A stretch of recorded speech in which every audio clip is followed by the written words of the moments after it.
Sampurasun. Assalamualaikum warahmatullahi wabarakatuh. Selamat pagi saudara, apa kabar Anda pagi hari ini? Senang sekali Sapa Sukabumi kembali hadir menemani Anda di pagi hari ini. Dan saudara, jika kita berbicara tentang kondisi saat ini di masa pandemi COVID-19 yang memang sangat mempengaruhi berbagai sektor. Salah satunya adalah sektor pendidikan. Dan banyak sekolah-sekolah yang justru tidak melakukan pendidikan secara tatap muka dan melakukan pendidikan secara daring. Tapi bagaimanakah jika itu dilakukan pada saat di Sekolah Kepolisian Republik Indonesia? Bersama saya Nenden Muslihat, dan kali ini saya sudah bersama Bapak Brigjen Mardias Kusiduhananto. Saya manggilnya apa nih Pak? Bapak kah? Boleh, Atau Akang boleh, boleh, Bapak boleh. Iya, dan ini saudara, seperti yang memang berita yang sudah beredar mungkin sebelumnya ya, itu terkait pada saat masa awal-awal COVID-19 ya Pak ya. Jadi pada saat itu ada 300 siswa Stupa Sukabumi yang konon itu waktu itu positif. Bagaimana itu? Terima kasih Mbak. Jadi sebelumnya akan kami jelaskan dulu bahwa Stup paling dekat Polri ini adalah sekolah pendidikan kepolisian negara, pembentukan perwira, yang dalam proses pembelajarannya ada beberapa jenis pendidikan. Yang pertama namanya Sekolah Inspektur Polisi atau disingkat SIP. Yang kedua namanya pendidikan alih golongan dari bintara ke perwira. Keduanya ini sebenarnya sama, outputnya adalah menjadikan seorang perwira berpangkat Inspektur 2. Namun mungkin persyaratannya berbeda. Untuk SIP itu rata-rata bintara yang sudah melaksanakan menjalani tugas kurang lebih 5 tahun, berpangkat Bribka. Kemudian juga untuk yang PAG ini berpangkat brigadir tinggi, AIP2, dia hanya untuk mengalih golongan ke perwira saja. Sehingga kedua jenis pendidikan ini output sama tapi masa pendidikan berbeda. Berbeda ya. Kalau SIP itu 7 bulan dan yang PAG ini 1 bulan. Nah, terkait dengan masalah pelajaran daring selama pandemi COVID ini, memang betul pada saat sekitar akhir Maret 2020 kemarin, mungkin Stupa ini adalah pertama kali menjadi sorotan juga pendidikan ya. yang menjadi klaster pertama. Seperti diawali dari 9 orang siswa kita, siswa SIP yang sebelumnya dirawat di rumah sakit Bayangkara kita. Dan ternyata setelah dilakukan pengecekan medis, yang awalnya mereka hanya sakit diduga sakit paru-paru, ternyata mereka terpapar COVID-19. Sehingga pada saat itu dilakukan pengecekan kepada seluruh siswa yang ada, sehingga ditemukan 600 sekian yang pada saat itu reaktif menggunakan swab, menggunakan rapid test. Nah, kemudian pada saat itu dilakukan kebijakan yang reaktif, siswa yang reaktif sekitar 600 sekian itu tetap tinggal di Stupa untuk dilakukan karantina, dan yang non reaktif atau dinyatakan sehat kita kembalikan semua ke Polda masing-masing, dan mereka melaksanakan perkuliahan atau proses belajar mengajar ini di sekolah polisi negara yang ada di Polda masing-masing.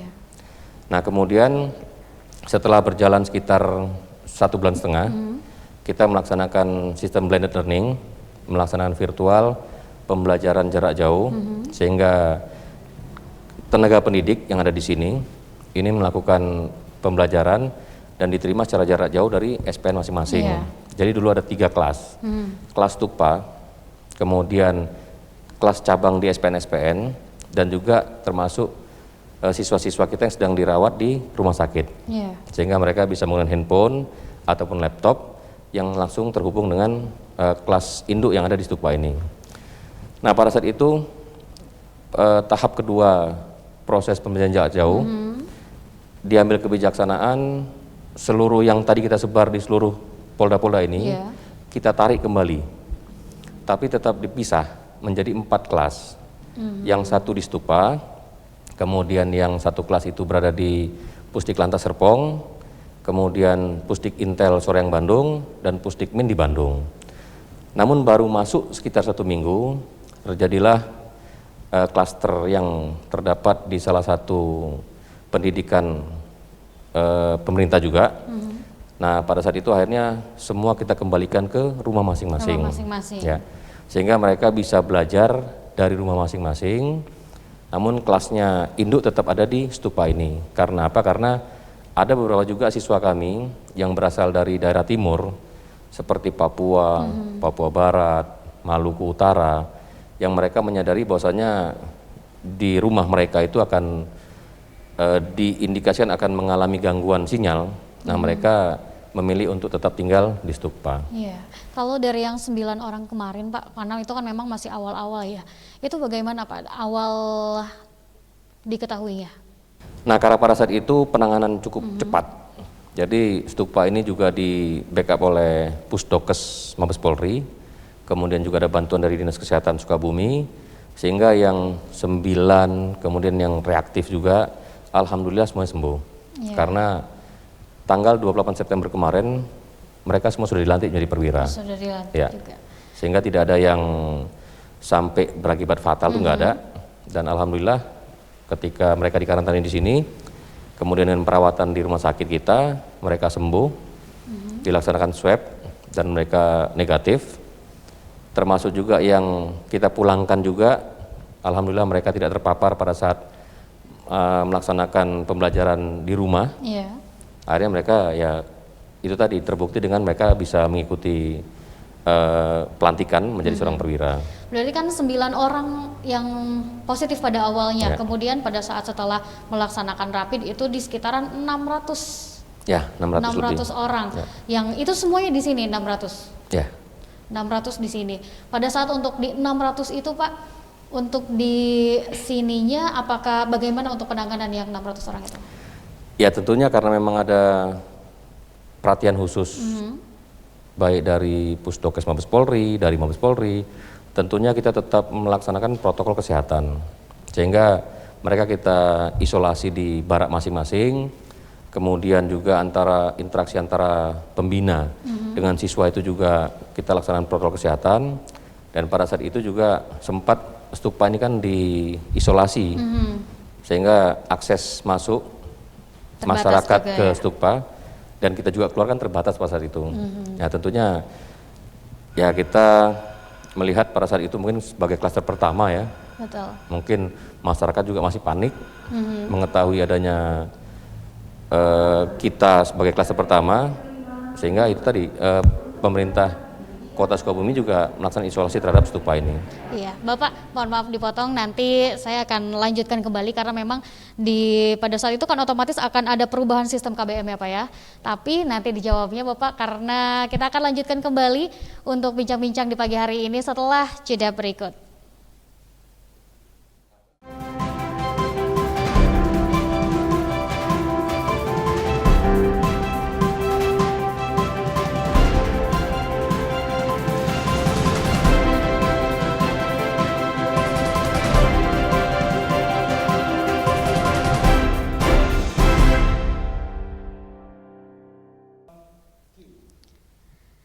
Ya saudara, terima kasih banyak Anda masih menyaksikan Sapa Sukabumi untuk di pagi hari ini dan masih bersama saya Anda Muslihat dan juga bersama Bapak Brigjen Mardias. Bapak, kita lanjutkan kembali yang tadi karena memang tadi itu KBM-nya sistemnya otomatis akan berubah ya Pak ya, di mana memang pada saat siswanya sendiri harus kembali ke rumahnya mungkin dan menjalani secara virtual. Sistemnya apa yang dirubah pada saat itu? Ya sebetulnya selama ini kita dalam perencanaan pendidikan tentunya melakukan proses belajar mengajar dengan tatap muka langsung, sehingga semua siswa harus berada di stupa ini. Namun karena pandemi COVID ini tentunya kita harus cepat beradaptasi, dan ini pun juga dilakukan oleh sekolah-sekolah lain tentunya yang memulangkan semua siswanya ataupun tidak melakukan proses belajar mengajar dengan tatap muka seperti yang mungkin di sekolah-sekolah umum seperti SD, SMP, SMA. Kita tahu bahwasanya mereka bisa belajar dari rumah. Tentunya kita mengadopsi hal tersebut. Iya. Apa kesulitannya Pak? Ya memang kesulitannya saat ini beberapa siswa, ya katakanlah karena mereka tinggal di rumah masing-masing, itu terkadang terdapat gangguan sinyal internet. Namun itu sudah bisa kita atasi Karena apa? Karena setiap tenaga pendidik maupun dosen yang melakukan pengajaran ini selalu kita record, selalu kita tape. Sehingga hasil tape-nya itu kita kirimkan kepada semua siswa. Sehingga siswa yang mungkin terputus karena sinyal ataupun tidak mendengarkan dan lain sebagainya, dia bisa mengulangi kembali di waktu-waktu yang lain. Dan apakah itu menjadi jaminan untuk pada saat mereka lulus sampai sekarang? Ya, saya rasa apa yang selama ini kita tekankan kepada mereka, sikap integritas, sehingga ketika mereka tidak kita awasi, termasuk pada saat ujian misalkan, kita berikan soal-soal dan tentunya kita tidak bisa mengawasi satu persatu, apakah mungkin di sampingnya ada orang yang membantu dan lain sebagainya, ataukah mungkin dia membuka buku. Tentunya kita lakukan ujian-ujian yang memang mereka bisa textbook. Namun kita berikan soal-soal yang memang mereka harus paham. Nah, salah satu seperti itu. Dan itu sampai akhirnya kemarin sekitar 1.550 lulus. Ya, lulus mah. Termasuk memang yang tadi positif ya Pak ya? Ya. Termasuk semuanya. Dan pada saat memang yang lain sudah lulus Bapak, untuk di tahun ini, di masa pandemi saat ini, tetap menerima untuk siswa baru? Kebetulan sesuai kalender pendidikan kita, memang tahun ini kan ada dua jenis pendidikan yang saya sampaikan tadi, ada SIP dan ada PAG. Kemarin ketika belum selesainya SIP dilantik, itu kita sudah menerima siswa lagi, yaitu siswa pendidikan alih golongan dari brigadir menjadi perwira, yang saat ini berjumlah 2.923. Namun kebijakan pimpinan, terutama Bapak Kalemdiklat Polri, yang masuk ke stupa ini hanya 345 orang, yang berasal dari Mabes Polri dan juga dari Polda Metro. Sehingga untuk polda-polda lain, mereka melaksanakan perkuliahan atau proses belajar mengajar dari sekolah polisi negara masing-masing polda. Namun tetap kelasnya tetap menginduk kepada stupa, sehingga kita tetap melaksanakan sistem blended learning dengan virtual pembelajaran jarak jauh. Dan saat ini alhamdulillah tidak ada hambatan. Walaupun kalau kita melihat rentang Indonesia ini kan ada 3 bagian waktu. Indonesia Barat, Tengah, dan Timur. Sehingga dosen atau tenaga pengajar yang di sini kita menyesuaikan. Sehingga kita menggunakan 2 waktu. Yang pertama adalah WIB, kemudian yang kedua adalah Tengah dan Timur kita gabungkan. Sehingga tentunya ada yang berkorban, ada yang mendahului 1 jam, dan ada juga yang membelakangi 1 jam. Berarti pada saat untuk di yang ajaran baru ini, sekitar berapa siswa berarti Pak untuk di sini? 345. 345. Ya. Dan selebihnya yang ada di Polda masing-masing. Pada saat memang waktu itu sudah ada virtual, mungkin apakah Pak yang menjadi pembaruan virtual untuk sekarang di siswa yang baru? Ya, tentunya karena pengalaman kemarin pada saat program SIP kemarin memang sudah kita laksanakan, sehingga untuk yang siswa yang saat ini, yang pendidikan PAG ini, kita hanya melanjutkan saja. Dan tentunya kita juga selalu melakukan terobosan-terobosan, dalam arti kata dengan proses virtual ini jangan sampai menurunkan kualitas pendidikan. Karena syarat-syarat kompetensi ataupun profil kompetensi lulusnya perwira yang ada di SIP dan PAG ini sama. Mereka sebagai first line supervisor penyelat terdepan, kemudian juga mereka sebagai analisis di bidang tugasnya masing-masing, terutama dalam menjamin Harkam Tipmas dan penegakan hukum. Sehingga kita terus-menerus berupaya untuk bagaimana pelajaran-pelajaran ini bisa diserap oleh para siswa, dan bagaimana ujian-ujian yang kita berikan kepada para siswa itu betul-betul dimengerti, dan juga kita antisipasi ketika mereka mungkin mencontoh, mungkin bekerja sama dengan yang lainnya. Tentunya soal-soal itu kita buat sedemikian rupa sehingga mereka walaupun membuka buku tetap tidak dalam book, sehingga kita memang open book. Sehingga kita mengharapkan bagaimana pemahaman mereka tentang soal-soal yang kita berikan kepada mereka. Berarti memang ini diajarkan juga untuk bagaimana siswanya agar mudah dipahami ya Pak ya. Dan untuk yang baru ini sendiri Bapak kira-kira berapa lama untuk pembelajaran kali ini? Kalau untuk yang PAG ini hanya 1 bulan, sehingga kemarin dia 22 Oktober masuk, 22 September masuk, nanti akan lulus 21 Oktober.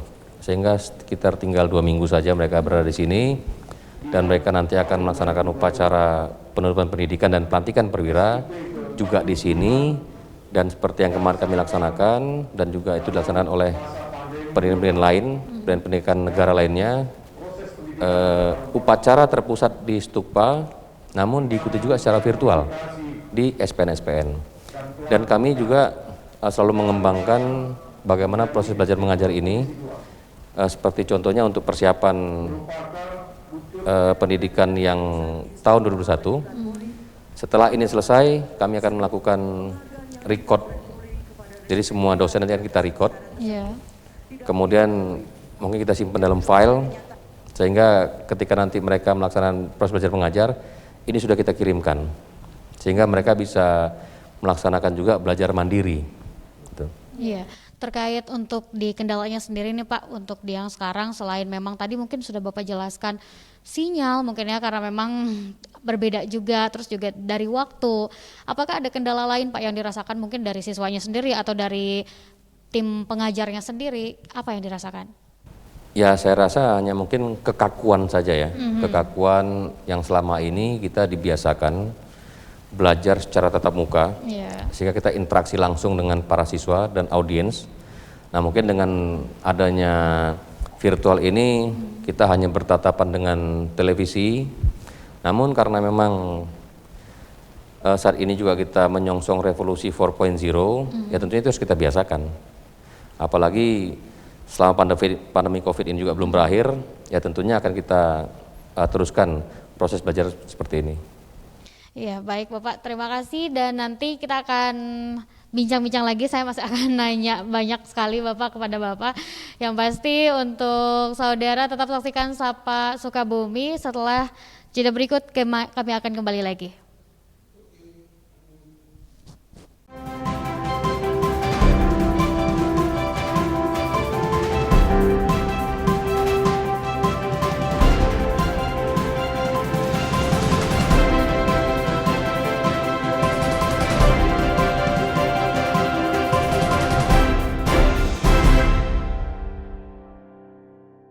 Ya saudara, terima kasih banyak Anda masih menyaksikan Sapa Sukabumi bersama saya Den Muslihat. Dan Bapak, ini yang kemarin menjadi sorotan mungkin untuk Stupa Sukabumi pada saat kelulusan di masa pandemi, dan itu terbanyak juga ya Pak ya. Pada saat itu mendapatkan penghargaan Pak, boleh dijelaskan penghargaan apa? Baik, kebetulan kemarin pada saat penutupan pendidikan kita mendapatkan penghargaan dari Rekor Muri yang ditujukan kepada Bapak Kapolri, Kalemdiklat dan Kastupa, di mana ada 2 kalau nggak salah itu penghargaannya. Yang pertama adalah peserta didik secara daring atau virtual terbanyak. Kemudian juga yang kedua peserta didik difabel yang juga terbanyak. Difabel itu kemarin pada saat SIP kemarin itu ada 14 orang, perwira Polri yang cacat seumur hidup. Nah, yang cacat ini diakibatkan karena cacat dalam pelaksanaan tugas. Ada yang tertembak, ada yang kecelakaan dalam pelaksanaan tugas, ada yang kena serpihan granat pada saat melakukan operasi. Dan Bapak Kapolri pasti memberikan kebijakan mereka diberikan kesempatan untuk menjadi seorang perwira, sehingga mungkin syarat-syaratnya itu kita kurangi, tidak seperti siswa-siswa lain yang berbadan sehat. Nah, sehingga kemarin kita mendapatkan 2 rekor itu. Yang pertama peserta didik secara daring terbanyak, kemudian juga peserta didik difabel atau yang cacat seumur hidup terbanyak. Pada saat pelaksanaan kelulusan seperti itu Pak di masa pandemi, apa berbedanya Pak? Ya tentunya kalau bagi siswa sendiri ya, kelulusan pendidikan itu adalah suatu hal yang membanggakan. Betul. Yang biasanya kalau kita tahu dari tahun ke tahun ini Stupa ini pasti rame.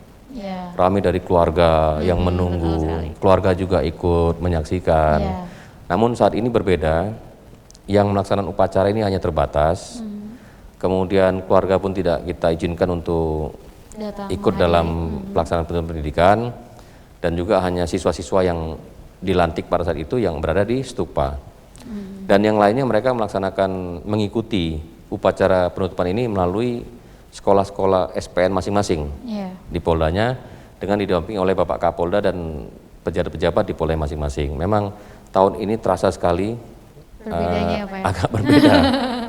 Iya sangat berbeda. Berarti pada saat itu untuk di tatap muka sendiri itu ada sekitar berapa tuh? Yang mana? Pada saat kelulusan? Pada saat kelulusan kemarin itu sekitar 450 lebih. 450 Ya. dan sisanya virtual di SPN Ya, masing-masing. ya sisanya virtual. Jadi 1000 sekian itu secara virtual. Luar biasa dan meraih penghargaan ya Pak ya. Saya ucapkan selamat sebelumnya. Terima kasih, dan Pak. untuk yang sekarang nih pada saat seperti ini apalagi mungkin mempunyai pembelajaran di sebelumnya yang pernah ada yang positif. Hal yang apa yang diperketat lagi Pak pada saat untuk penerapan protokol di Stupa ini? Kebetulan Stupa ini memiliki rumah sakit Bayangkara tingkat 2 Iya. yang cukup komplit. Apalagi dengan pandemi Covid kemarin sebagai klaster pertama, tentunya tenaga medis kita memiliki pengalaman yang sangat berharga. Pasti ya. Dan terbukti dengan yang konon katanya sekian ratus itu reaktif dan 9 positif. Itu sampai kemarin bisa lulus dengan sehat walafiat. Tentunya itu merupakan suatu syukur kepada Allah Subhanahu wa taala bahwa mereka bisa dilantik dengan tidak ada yang tersisa dan juga menjadikan pengalaman bagi tim medis kami sehingga yang saat ini ada ini memang sudah kita lakukan tindakan-tindakan medis yang cukup ketat dan juga protokol kesehatan juga kita perhatikan sangat ketat seperti contohnya yang tadinya satu kamar itu berisi 4 atau 3 saat ini kita isi hanya 2 orang dan kita pastikan jarak antara tempat tidur ke tempat tidur itu melebihi dari 2 meter. Dan kita juga selalu memberikan arahan instruksi kepada para siswa dan termasuk personel di sini untuk selalu menggunakan masker, cuci tangan, dan ini sudah kita siapkan di semua baik kelas, asrama, ini semua sudah kita siapkan. Kemudian Bapak, karena ini kita kan belum mengetahui Ya. sampai kapan sih pandemi ini akan berakhirnya kapan gitu kan. Dan pastinya juga akan ada rasa kejenuhan mungkin pada saat pembelajaran virtual. Ini rencana Bapak untuk kedepannya pada saat KBM untuk sistem KBM ini seperti apa Bapak? Itu yang saya sampaikan tadi, bahwasannya saat ini kita masih menggunakan secara virtual, langsung tatap muka dengan virtual. Namun ke depan untuk tahun 2021 kita sudah menyiapkan kepada seluruh tenaga pendidik, kita akan melaksanakan tapping terlebih dahulu. Sehingga kita akan membuat tutorial-tutorial sehingga nantinya kita tinggal playback saja. Oh, jadi memang pengajarnya Ya. yang melaksanakan tapping terlebih Ya. dahulu ya. Biasa. Kalau selama ini kita virtual dulu, tapi tetap kita tapping. Dan kemudian itu kita kirimkan. Karena kita memastikan supaya para siswa yang berada di SPN itu memang betul-betul mendapatkan pelajaran dengan baik. Jangan sampai nanti mungkin ada yang mati lampu, putus internet gitu ya, atau mungkin karena sarana-prasarana yang karena dalam waktu dekat ini belum bisa kita penuhi fasilitasnya, ini akan terganggu, sehingga tetap link-link itu juga akan kita kirimkan. Dan untuk ke depan kita akan menyiapkan para tenaga pendidik kita untuk di tapping terlebih dahulu dan akan kita berikan mungkin di awal-awal pendidikan. Kalau untuk harapan ke depannya sendiri Ya. Pak, kalau mungkin barusan kan rencana ya Pak ya ke depannya, kalau kira-kira harapan Bapak untuk ke depannya? Ya tentu kita mengharapkan pandemi COVID ini segera berakhir, ya sehingga kita bisa melaksanakan pendidikan secara seperti biasa. Namun kita juga harus sudah siap, memang karena sebetulnya selama ini juga kita sudah diberikan fasilitas untuk melakukan meeting jarak jauh gitu ya. Nah tentunya akan kita berdoa bersama pandemi cepat berakhir. Karena apa? Karena walaupun ini bisa kita lakukan secara virtual, pasti akan berbeda. Karena keterikatan emosional para siswa ini sepertinya mereka tidak dalam satu wadah gitu. Karena selama ini kita juga membangun kemandirian mereka, kemudian disiplin mereka, rasa persatuan mereka gitu ya, membangun jiwa korsa mereka gitu. Ketika mereka ini tidak bertemu, tentunya akan berbeda. Ya baik Bapak, terima kasih banyak. Makanya doa terbaik juga mudah-mudahan Amin. pandeminya ya Pak ya, dan juga tetap bisa melaksanakan KBM sebagaimana mestinya. Terima kasih Bapak untuk di hari ini, dan itu tadi saudara, untuk Anda juga tetap untuk menerapkan protokol kesehatan, terutama menerapkan 3M, menggunakan masker,